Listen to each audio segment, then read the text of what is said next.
Welcome to launch pad education. Indian economy काफ़ी बुरी हालत में है, ग्लोबल इकोनॉमी भी काफ़ी बुरी हालत में है। कुछ ग्लोबल इकोनॉमिस्ट्स को ये लगता है कि दुनिया दोबारा से डिप्रेशन में चली जाएगी और इंडिया की जीडीपी 1%, 1.5%, 1.9% इसके करीब ग्रो करेगी इस साल। ऐसे प्रोजेक्शंस अलग अलग इंटरनेशनल फाइनेंशियल इंस्टीट्यूशंस ने किए हैं और ये सब हो रहा है because of the lockdown that has been imposed by governments all over the world to prevent the spread of coronavirus. So what can we do that our economy it keeps going on? India जैसी countries के लिए जो developed नहीं है, बहुत देर तक lockdown में रहना पॉसिबल नहीं है। It is not sustainable. India की इकोनॉमी, इंडिया के जो वल्नरेबल सेक्शंस हैं उनकी बहुत बुरी हालत ऑलरेडी है और हो जाएगी। तो इकोनॉमी को रिवाइव करने के लिए आफ्टर लॉकडाउन, जब ये लॉकडाउन खत्म हो जाएगा, जब हम इतना मैनेज कर लेंगे इस पैंडमिक को कि हम लॉकडाउन खत्म कर पाएं, तो इकोनॉमी को दोबारा रिवाइव कैसे किया जाए, this video is a discussion on that. और हम डॉक्टर रघुराम राजन और अभिजीत बनर्जी, दो फेमस वाइडली रिस्पेक्टेड इकोनॉमिस्ट, इनके व्यूज डिस्कस करेंगे कि इनकी अभी रिसेंटली क्या सजेशंस हैं इस चीज़ को लेके कि कैसे इंडियन इकोनॉमी को रिवाइव होना चाहिए, क्या स्टेप्स लिए जाने चाहिए और कब लिए जाने चाहिए। ये सभी चीज़ें we will discuss and these points they have made in a discussion that they had with Indian National Congress leader Rahul Gandhi. But हम ऑब्वियसली इसमें पॉलिटिक्स नहीं डिस्कस करेंगे इशू की। We will be discussing how the economy is in a problem और उसको कैसे revive किया जा सकता है। Doctor Raghuram Rajan, he was the chief economist with International Monetary Fund और ये 23वें गवर्नर भी थे रिजर्व बैंक ऑफ इंडिया के, इंडिया के सेंट्रल बैंक के। और अभिजीत बनर्जी को अभी अभी नोबेल प्राइज मिला है उनके इकोनॉमी को लेके काम के लिए। तो इन दोनों की क्या सजेशंस हैं, हम ये डिस्कस करेंगे आज। So starting with doctor Raghuram Rajan, इन्होंने कुछ चीज़ें कही हैं and the most important thing was that he said कि इंडिया को लॉकडाउन जल्दी लिफ्ट कर लेना चाहिए, लॉकडाउन खत्म करना पड़ेगा बिकॉज इंडिया के लिए पॉसिबल नहीं है कि वो बहुत ज़्यादा देर तक सभी लोगों को सपोर्ट करता रहे जब वो घर पे बैठे हैं, वो अपनी इनकम नहीं कमा पा रहे। अब इसमें मुश्किल बात यह है कि अगर लॉकडाउन खोल दिया जाता तो ऑब्वियसली कोरोना वायरस स्प्रेड होना और तेजी से स्टार्ट हो जाएगा। लॉकडाउन के बावजूद बहुत ज़्यादा केसेस बढ़ रहे हैं। तो इस पे डॉक्टर रघुराम राजन का कहना था कि इंडिया को क्लेवर होना पड़ेगा, out of the box ideas सोचने पड़ेंगे और एक बैलेंस मेंटेन करना पड़ेगा कि किस तरीके से हम डिजीज के स्प्रेड को भी रोक पाएं और हम अपनी इकोनॉमी को भी दोबारा से रिवाइव करें, उसको दोबारा से ट्रैक पे लाने की शुरुआत करें।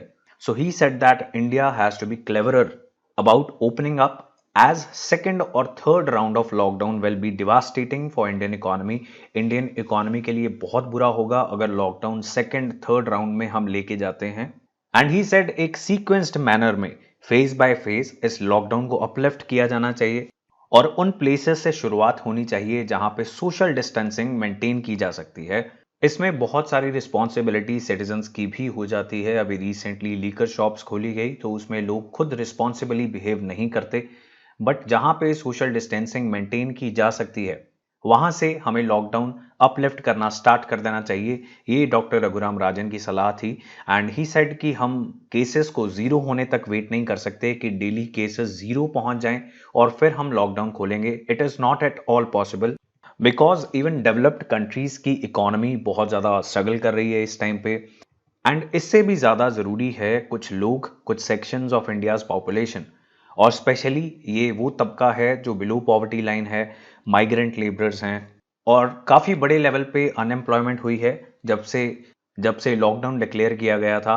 सो he was referring, doctor Raghuram Rajan, इन्होंने एक सर्वे रेफर किया which was conducted by Centre for Monitoring Indian Economy और इस सर्वे के अकॉर्डिंग 100 मिलियन लोग, दैट मीन 10 करोड़ लोग लॉकडाउन के चलते अपनी नौकरी खो बैठे हैं, इनके पास कोई जॉब नहीं है एंड इनके पास कोई इनकम का सोर्स नहीं है। तो ये बेसिकली बहुत सारे इनमें से लोग वो हैं जो चैरिटी पे डिपेंड कर रहे हैं इस टाइम पे। एनजीओज, सरकार अगर अनाज दे देगी तो इनका घर चलता रहेगा, अदरवाइज इनके पास सरवाइव करने के लिए भी अपने पैसे नहीं है। जो भी इंडियन हाउस होल्ड्स की इनकम थी वो इस टाइम पे खर्च हो रही है बट वो कमा नहीं पा रहे, तो बहुत सारी फैमिलीज बिलो पॉवर्टी लाइन आ सकती हैं। तो इन लोगों को दोबारा से नौकरियां मिले, इसके लिए we need to open as fast as possible so that people start having their jobs. Again इससे स्प्रेड ज्यादा हो सकता है डिजीजेस का, बट यही बैलेंस कैसे मेंटेन करना है, एक इनोवेटिव तरीके से, एक क्लेवर तरीके से ये गवर्नमेंट्स को सोचना है। अब इस इंटरेक्शन में जब राहुल गांधी ने ये क्वेश्चन पूछा डॉक्टर रघुराम राजन से कि कितना खर्च होगा वल्नरेबल सेक्शंस ऑफ पॉपुलेशंस को हेल्प करने के लिए, तो रघुराम राजन का कहना था कि 65,000 करोड़ रुपए लग सकते हैं, इंडिया को खर्च करना पड़ेगा to help the vulnerable sections of population. Vulnerable section of populations can be many. For example, the BPL households, they can be the disabled people, they can be the elderly people and so on. तो 65,000 करोड़ बहुत ज़्यादा पैसे नहीं हैं India की economy की। अगर total हम जीडीपी देखें तो इंडिया के GDP it is 200 lakh crore, और उसमें से 65,000 करोड़, 1 लाख करोड़ से भी कम खर्च करने की बात की जा रही है यहाँ पे। So it is not a huge amount as a proportion of the GDP. तो इंडिया की जो नेशनल इनकम है, जो जीडीपी है, उसके मुकाबले ये बहुत ज्यादा नहीं है। तो ये गवर्नमेंट को करना चाहिए। गवर्नमेंट ऑफ इंडिया ने ऑलरेडी कुछ पैकेजेस अनाउंस किए हैं। अभी लॉकडाउन के बाद गरीबों को, वल्नरेबल सेक्शंस को सपोर्ट करने के लिए प्रधानमंत्री गरीब कल्याण योजना लॉन्च की गई थी। We have made a video on that, you can find the link of that video in the description and some other videos as well like the Great Depression। लेकिन वो काफ़ी नहीं है। ज़्यादातर इकोनॉमिक एक्सपर्ट्स ये कह रहे हैं कि अभी इससे बहुत ज़्यादा ज़रूरत है सपोर्ट करने की वल्नरेबल सेक्शंस को। उसके लिए कुछ सजेशंस दिए हैं जो अमर्त्य सेन, नोबेल लॉरेट, इनको भी नोबेल प्राइज मिल चुका है, अभिजीत बैनर्जी एंड रघुराम राजन, इन तीनों का ये मानना है कि टेम्परेरी राशन कार्ड्स मिलने चाहिए लोगों को जो डिजर्व नहीं करते, वो एलिजिबल नहीं थे अब तक राशन कार्ड्स के लिए, उनको भी दे दिए जाने चाहिए ताकि खाने का और सर्वाइवल का खतरा किसी भी इंडियन फैमिली पे ना हो। इंडिया को अपना डायरेक्ट बेनिफिट ट्रांसफर नेटवर्क यानी डायरेक्टली बैंक अकाउंट्स में जो पैसे डाले जा सकते हैं, ऐसा एक सिस्टम पिछली सरकारों ने कुछ हद तक डेवलप कर लिया है, उसको इस टाइम पे यूज करना चाहिए। That should be leveraged now to protect the livelihoods, keep people alive and keep them from going on to street protesting। तो डॉक्टर रघुराम राजन का ये कहना था कि अगर हम पैसे नहीं पहुंचाते गरीबों के पास और खाना नहीं पहुंचता तो ये लोग सड़कों पे आ सकते हैं। तो इस चीज को रोकने के लिए, ऐसा ना हो, उसके लिए डायरेक्ट बेनिफिट ट्रांसफर नेटवर्क का इस्तेमाल करना चाहिए। उसके लिए राशन कार्ड दिए जाने चाहिए टेम्परेरी। तो ये कुछ स्टेप्स थे अपनी पॉपुलेशन को सस्टेन करने के लिए। There was another suggestion, it is being expected कि जब कोविड-19 का पैंडेमिक खत्म हो जाएगा, जब सब कुछ नॉर्मल हो जाएगा, तो ग्लोबल इकोनॉमी में बहुत सारे चेंजेस आ सकते हैं। So doctor Raghuram Rajan said that there is going to be a lot of rethinking of everything in the global economy. जिस तरीके से ग्लोबल इकोनॉमी चलती है दुनिया भर की, जिस तरह से कंट्रीज एक दूसरे के साथ इंटरेक्ट करते हैं फॉर ट्रेड, फॉर इन्वेस्टमेंट्स, उसमें बहुत सारे चेंजेस आ सकते हैं। और कौन ग्लोबल रूल्स को सेट कर रहा है फॉर बिजनेस, फॉर ट्रेड, इसमें बहुत सारे चेंजेस आ सकते हैं। और डॉक्टर राजन के मुताबिक ये एक अपॉर्चुनिटी है इंडिया के लिए कि जो नया सिस्टम बनेगा वो सभी कंट्रीज की आवाज को सुने। It should B one which has a greater place for more countries in the global order.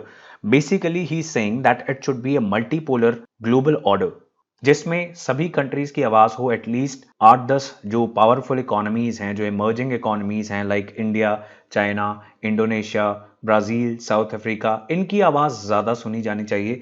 अभी तक क्या हो रहा है, द वर्ल्ड इज यूनिपोलर और बायपोलर, या तो दो बड़ी super powers which was Russia and America at one time, उसके बाद अमेरिका, तो ये सारी दुनिया के लिए रूल्स तय करते थे। चाइना मैन्युफैक्चरिंग हब इमर्ज हुआ दुनिया का, लेकिन अभी एंटी चाइना सेंटिमेंट बहुत ज़्यादा बढ़ गया है after they try to hide everything.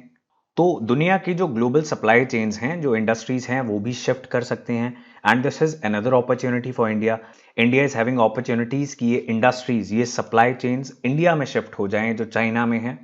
तो ये ग्लोबल इकोनॉमी को लेके व्यू था डॉक्टर राजन का। इसके अलावा ही सेइंग दैट सोसाइटी में डिविजन्स नहीं हो सकती इंडिया की सोसाइटी में इस टाइम पे, and we can not be a divided house. So he says that having everyone believe that they are a part of this system and equal part of system is essential on the basis of religion, on the basis of income status. किसी को भी ऐसा नहीं लगना चाहिए कि उसकी परवाह नहीं की जा रही। So we can not afford to be a house divided at this challenging time. So lifting up of lockdown, spending around 65,000 crore to help the vulnerable sections of populations, making efforts so that people who have lost their jobs, they get back their jobs, ये कुछ advices, suggestions थी doctor Raghuram Rajan की। Moving on to Abhijit Banerjee, the Nobel prize winner. उनकी suggestion थी कि जो bottom 60% population है India की, जैसे ही लॉकडाउन खत्म हो उनको पैसे देने चाहिए सरकार को, उनके बैंक अकाउंट्स में, उनके हाथों में पैसे दे देने चाहिए। उससे क्या होगा, डिमांड बढ़ेगी। And he says that it is the easiest method to revive an economy by increasing the spending. Spending कैसे बढ़ेगी जब इनकम ही नहीं है हाउस होल्ड की? वो इस तरीके से बढ़ सकती है कि गवर्नमेंट 60% जो निचली पॉपुलेशन है इंडिया की उसको पैसे दे दे। That is going to spur demand, that is going to trigger demand as well as growth. तो अपने आप इकोनॉमी पटरी पे आना स्टार्ट कर देगी। इसके अलावा उन्होंने एक बड़ा स्टिमुलस पैकेज एडवाइस किया गवर्नमेंट को। Stimulus package is government spending. अगर गवर्नमेंट इकोनॉमिक ग्रोथ को रिवाइव करना चाहती है तो गवर्नमेंट अपनी स्पेंडिंग बढ़ा सकती है, गवर्नमेंट अपने टैक्सेस कम कर सकती है, सो दैट अगेन लोगों के पास पैसा ज्यादा हो और वो स्पेंड करने लग जाएं। अब गवर्नमेंट कैसे अपनी स्पेंडिंग बढ़ाएगी? It can invest in railways, in public buses, in public transport, it can build hospitals, schools, infrastructure. तो ये सभी सेक्टर्स हैं जहां पे गवर्नमेंट डायरेक्टली इन्वेस्ट कर सकती है और इससे डिमांड बढ़ सकती है। काफी इकोनॉमिस्ट एक स्टिमुलस पैकेज की डिमांड कर रहे हैं। So this is another suggestion. और ये जो 60% पॉपुलेशन को कैश देने की बात है, ये Abhijit Banerjee saying it should be properly timed. ये लॉकडाउन खत्म होने के बाद ही होना चाहिए। ही सेइंग अगर अभी इन लोगों को पैसे दे दिए जाएंगे तो वो अभी इकोनॉमी रिवाइव नहीं कर पाएंगे। So if an area is in red zone, उस एरिया के लोगों के लिए लॉकडाउन खत्म होने का इंतजार होना चाहिए और उसके बाद से 10,000 रुपए उनके अकाउंट्स में डाल दिए गए and they can start spending it. And he believes that spending is the easiest way to revive the economy. और ये कॉस्टली होगा सरकार के लिए फॉर श्योर, लेकिन इकोनॉमी को जब वापस लेके आना है ट्रैक पे तो कुछ ना कुछ तो करना पड़ेगा। And this is what doctor Abhijit Banerjee is suggesting. Small businesses के लिए इन्होंने कहा है कि जून क्वार्टर का, पूरे क्वार्टर का जो लोन पेमेंट्स हैं वो माफ कर देनी चाहिए। He is not saying postpone कर देनी चाहिए, ही सेइंग उनको वेव ऑफ कर देना चाहिए, वो लेनी ही नहीं चाहिए। And what can be done is जो बैंक्स को घाटा होगा वो सरकार पूरा कर सकती है। जो छोटी माइक्रो स्मॉल मीडियम एंटरप्राइजेस हैं, बहुत छोटे इंडस्ट्रियल यूनिट्स हैं, सर्विस यूनिट्स हैं, उनकी सपोर्ट के लिए, ताकि वो सर्वाइव कर पाए। अगर एमएसएमई यूनिट्स या कोई भी इकोनॉमिक यूनिट सर्वाइव नहीं कर पाएगी तो जितने भी लोग उस यूनिट में जॉब कर रहे हैं उन सबकी एम्प्लॉयमेंट जाएगी। And for every unit that dies, that is not able to survive, a lot of households, their earning members will be rendered unemployed. Government of India ने अभी तक 3 महीने का मॉरेटोरियम अनाउंस किया है। दैट मीन्स अभी पैसे नहीं मांगे जाएंगे, लेकिन मांगे जरूर जाएंगे। इस डिसीजन की तारीफ की है डॉक्टर अभिजीत बनर्जी ने। He has said that it is a wise decision, but banks are going to charge the interest for these 3 months after these 3 months। तो इन 3 महीनों के लिए अभी रीपेमेंट नहीं करनी है छोटी यूनिट्स को, लेकिन इसका ब्याज देना पड़ेगा। Coming back to the stimulus package, तो स्टिमुलस पैकेज को लेके he has said that America ने ऐसा किया है, Japan is giving stimulus package, Europe is doing the same, but government of India has not done that until now. Government of India ने जो अभी तक रिलीफ दिया है प्रधानमंत्री गरीब कल्याण योजना के साथ और बाकी जो भी स्टेप्स लिए हैं, that is only around 1% of the GDP. And he said America ने 10% अपने जीडीपी का स्टिमुलस पैकेज में प्लान किया है, and that is how economy will come back to track. For the most poor people, the vulnerable sections, he is suggesting distribution of temporary ration cards to anyone who requires it. जो भी कह रहा है Indian population में कि उसको खाने की जरूरत है, उसको राशन कार्ड दे दो, उसको दे दो। इस टाइम के लिए सर्वाइवल जरूरी है। ही इज सेइंग कि ऐसे में कुछ करप्शन हो सकती है, but we have to ignore that for now, because अगर हम करप्शन रोकने के लिए ऐसे स्टेप्स नहीं लेते कि हम टेम्परेरी राशन कार्ड बना के दे रहे हैं, तो उससे ये हो सकता है कि कुछ लोग मर जाएं। और सरकारी गोदामों में जो गवर्नमेंट गोडाउन्स हैं वहां पे बहुत भारी मात्रा में वीट, राइस पड़े रहते हैं। इंडिया में काफी बड़ी क्वांटिटी में ये खराब भी हो जाते हैं। So this can be distributed to the people who are asking for it. इसके अलावा कुछ स्टेट गवर्नमेंट्स ये कंप्लेन कर रही हैं कि उनको आज़ादी नहीं मिल रही गवर्न करने की। State governments are saying that उनको अपनी स्टेट के बारे में ज़्यादा पता है। सेंट्रल गवर्नमेंट में बैठे कोई ब्यूरोक्रेट्स उनको डिक्टेट कर रहे हैं एंड कई बार स्टेट गवर्नमेंट्स के मुताबिक वो डिसीजन काफ़ी गलत होते हैं। तो स्टेट गवर्नमेंट्स का कहना है कि आप हमें मैनेज करने दो अपनी स्टेट्स जैसे हम चाहते हैं, because even states are being run by the bureaucrats. और जो लोग फेडरलिज्म में बिलीव करते हैं वो ये मानते हैं स्टेट्स को ज़्यादा पावर होनी चाहिए अपनी स्टेट्स मैनेज करने के लिए। तो इससे रिलेटेड एक अभिजीत बनर्जी की एडवाइस थी कि सेंट्रल गवर्नमेंट को स्टेट्स को कुछ पैसा दे देना चाहिए सो दैट वो कुछ अपने तरीके से अपनी ज़रूरत के अनुसार कुछ स्कीम्स बना सकें एंड अपनी क्रिएटिविटी यूज़ करें अपने लोगों तक पहुंचने में यूजिंग एनजीओज और any other mean so that उन स्टेट्स में जो एक्सक्लूडेड लोग हैं उनकी मदद हो सके।